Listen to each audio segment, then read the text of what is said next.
సంవత్సరాల తరబడి ఎన్ని మందులు వాడినా మీ మోకాల నొప్పులు తగ్గట్లేదా? ప్రాణ పెయిన్ క్లినిక్ లో అత్యాధునిక చికిత్స. నమస్తే, వెల్కమ్ టు సుమన్ టీవీ.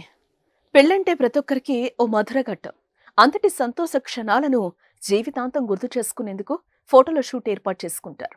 ఇందుకోసం లక్షలు ఖర్చు చేస్తూ ఉంటారు.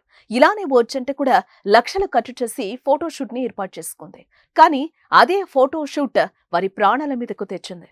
తాజాగా ఫోటోషూట్ ఇద్దరు దంపతుల ప్రాణాలను ప్రమాదంలో పడేసింది. రాజస్థాన్ పాలిలోని గోరంఘాట్ బ్రిడ్జ్ పై కొత్త జంట రాహుల్ భార్య జాహ్నవి శనివారం మధ్యాహ్నం ఫోటోషూట్ చేస్తున్నారు. అయితే బ్రిడ్జ్ పైకి అకస్మాత్తుగా ఓ రైలు వచ్చింది. అది ఒకటే ట్రాక్ అవ్వడంతో పక్కన నిలబడేందుకు సైతం చోట్లేకపోయింది. దీంతో వారు దిక్కుతోచని స్థితిలో ప్రాణాలకు తెగించి ఏకంగా 90 అడుగుల లోయలోకి దూకేశారు. దీంతో ఇద్దరికి గాయాలయ్యాయి. రైలు వేగం తక్కువగా ఉండడంతో లోకో పైలట్ కూడా ట్రైన్ ఆపేశాడు. వెంటనే రంగంలోకి దిగిన పోలీసులు వారిని లోయలో నుంచి బయటకు తీసుకొచ్చి ఆసుపత్రికి తరలించారు. ఈ ఘటనలో జాహ్నవికి కాలు విరగ్గా రాహుల్ వెన్నెముకకు తీవ్ర గాయమైంది. ఈ ప్రమాదానికి సంబంధించిన వీడియో సోషల్ మీడియాలో వైరల్ అవుతోంది.